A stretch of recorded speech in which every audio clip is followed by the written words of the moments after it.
Story 1. While getting my degree, I was taking classes that interested me and also had a little to do with my major. It turns out I was getting my minor in chemistry without even realizing it. Story 2. I got home once and absent-mindedly threw away my socks for no reason. I just took them off and put them in the trash. When I realized what I did, I dug through the trash only to find out that both socks had holes in them. Turns out they belonged in the trash anyway. I've never found a quote that described that situation more perfectly than this one. Story 3. I was a certified Ford mechanic. In 2008 and 2009, no work was coming in. I got a job offer to teach auto mechanics in Iraq to the new Iraqi army. As a result, I learned I have a passion for people trying to better their lives. I ended up sponsoring my Iraqi interpreter to come to the United States. Since then, I came back, finished my degree, and now am in learning design at an amazing company. My Iraqi brother is now married here in the States to an amazing wife, and they have a kid. He has a great job and is finishing his degree as well. Life can be an amazing journey. Enjoy the ride. Story 4. Never plan to divorce, never plan to leave Arizona, never plan to remarry, never plan to leave a career I loved, never plan to be hit by a car. I've done all of that in the last 2 years. I completely rewrote my entire life and every plan I had in every way imaginable. I would not have it any other way. My new husband and my new life are a level of happiness I've never known. Seriously, even recovering from a serious injury and everything that has gone with that is better than my previous life because of who I have to love me now. Thank you for the award. Story 5. So, a little over 2 years ago, I dropped out of college due to financial issues. I felt like a shell of myself for a while after that, feeling like a complete failure. I had been going to school for automation and robotics technology. I moved back in with my dad and took a job making disc blades for farm equipment. When I went to college, part of why I chose what I did was that I didn't want to do heavily manual labor. I left that to move 30 tons of steel by hand each night. I didn't really hate the job. It was nice to see the product I made in the fields all around. There were actually some blades made in that plant sitting outside my dad's garage, though they were probably made 30 years before I worked there. I took pride in my work, but I hated my life. My manager would ask me nightly when I was going back to school, telling me that I could do a lot better than I was. It really dug into me, and I contemplated suicide a lot during that time. After working there for almost a year, massive flooding in the Midwest coupled with a trade war with China had us only able to work every other week. That wasn't working for me, so I decided to put in an application to work for a major window production company that I had interviewed for an internship with while in college. They hired me for production. During the interview, I told them about my college experiences and that I had interviewed with the company previously for a position in another plant. I also told them I was interested in working maintenance. A couple of months after starting that job, a maintenance position opened up, and human resources practically harassed me into applying. I ended up getting the job. It's not uncommon for people in the program I was in to end up working maintenance, so it was a major success for me. Things were definitely turning around. I started that job in January of this year. A few months later, we had a new machine coming from our main plant, which is close to the college I attended.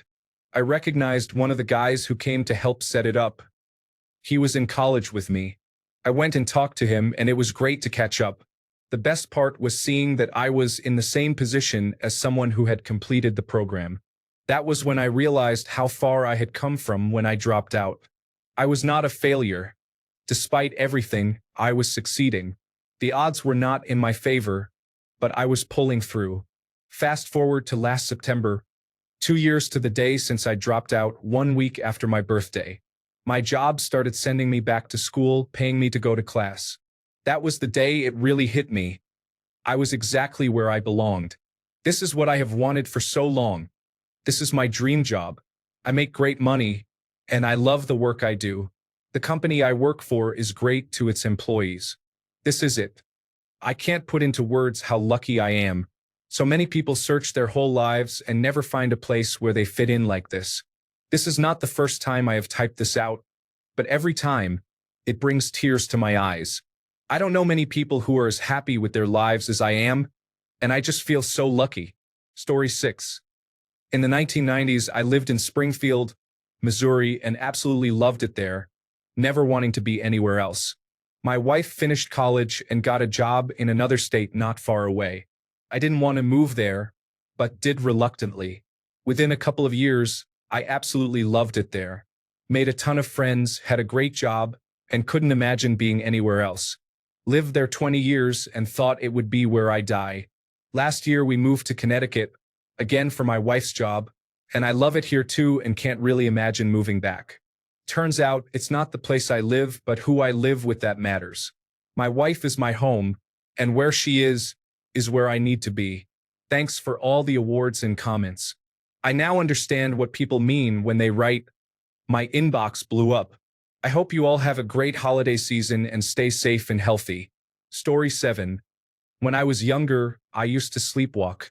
I sleepwalked straight to the end of the hall where there were two doors, one to the bathroom and one to my older brother's room. I opened the door, lifted the lid, and peed. It turns out I had opened the door, lifted my brother's blanket, and peed. Not where I intended, but I finally got back at that jerk for farting on me for years. Story 8. I suffered an extreme trauma that took my legs. I also went through a month trapped in my own nightmares while in an induced coma. Needless to say, it is an experience I would never put anyone else through. I came out the other side of that far more empathetic, patient, and understanding as well. The personality change is so drastic. People that knew me before say I'm an entirely different person. I'm a loving father as this new me. I met the love of my life as this new me. Despite how hard living in this body is, I love life more than ever. If I could see into the past and alter what happened, I wouldn't. The suffering was horrific but transformative. To become who I am now, the accident must happen. I'm sorry past me, but if I'm honest, you weren't a good person. I don't miss being you. Story 9. I had no idea what I wanted to be in high school. My dad died in my sophomore year, so I moved in with my mom and changed schools. At the new school, I joined the Reserve Officers Training Corps and thought that was what I wanted to do. After high school, I applied to the University of Hawaii. I got in, but it was too expensive, so I applied to a school in Colorado. I got in, but it was even more expensive, so I applied to an in-state school. I missed the deadline, so I had to work a food service job for a year. I finally started college, and the rent was way too expensive, so I applied to be a resident advisor. I got free rent but lost friends. Those friends ended up doing bad things and were toxic, but I made new friends in the resident advisor job. I almost lost the job because of my grades. I met a girl who helped me get my grades up and introduced me to a cool professor. I really enjoyed the professor's courses and built a great professional relationship. The professor talked up this research lab, and I thought, yeah, maybe I'll do it. The summer of my graduating year, I had no idea what I was going to do when I graduated. The professor reached out to me and asked if I wanted to go to the lab, which was on the other side of the country. I decided to take the leap and go. It was a 6-week course, so I figured it would give me time to figure out what I was going to do when I moved back home. While there, I made friends with the other students, and one invited me to go hang at the docks with her. We hung out and drank beer, and a new professor walked up and had a beer with us. He offered me a job in a different state, 1,000 miles from anyone I know. I thought, why not? I'll go. It's whatever. Before I moved, I saw the girl that I met back in college again. I decided we should date. Then I moved very far away from her.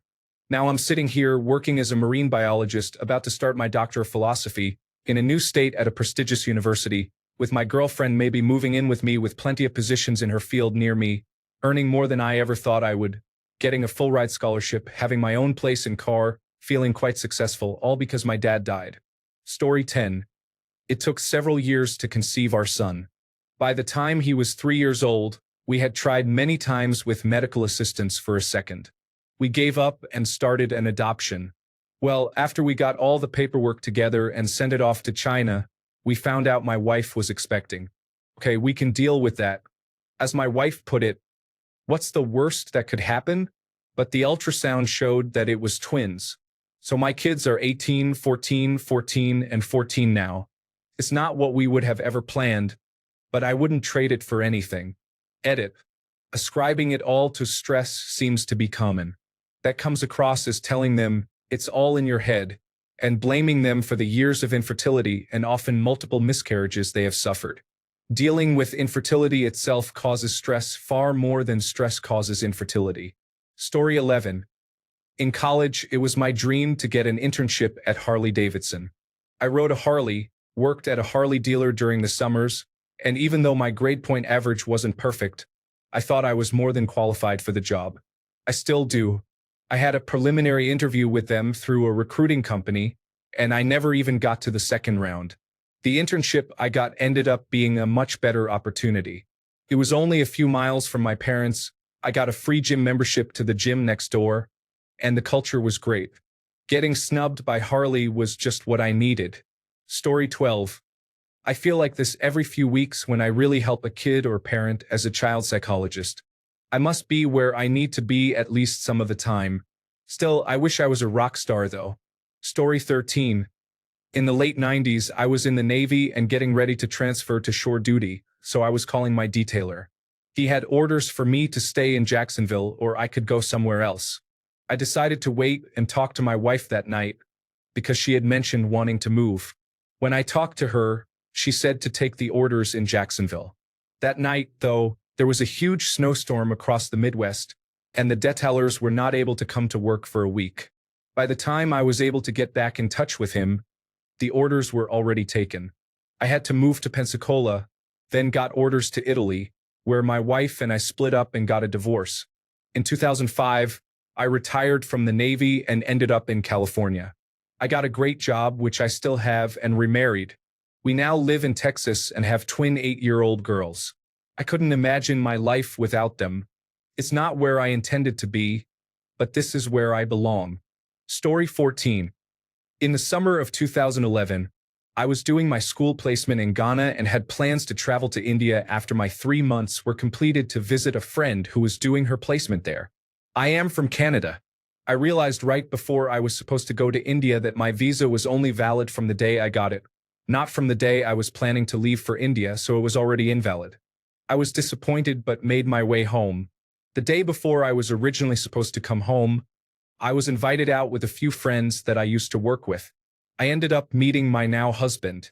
Even though I missed out on part of my trip, I was glad it didn't work out the way I had planned. I don't think I ever would have met him if I hadn't come home early.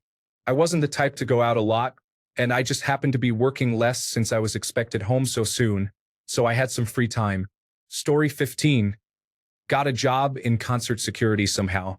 I'm a tiny, incredibly non-intimidating 5'4" female who, at the time, had waist-length blonde hair.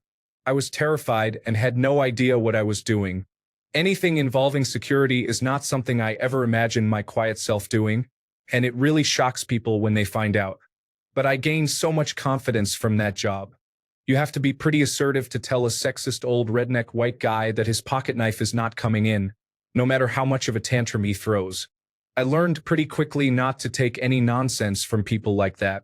I also got to interact with artists and other celebrities occasionally, which is an interesting experience and an entirely different skill set. Still no concerts where I am, thanks to COVID, but I'll be going back to that job as soon as I can.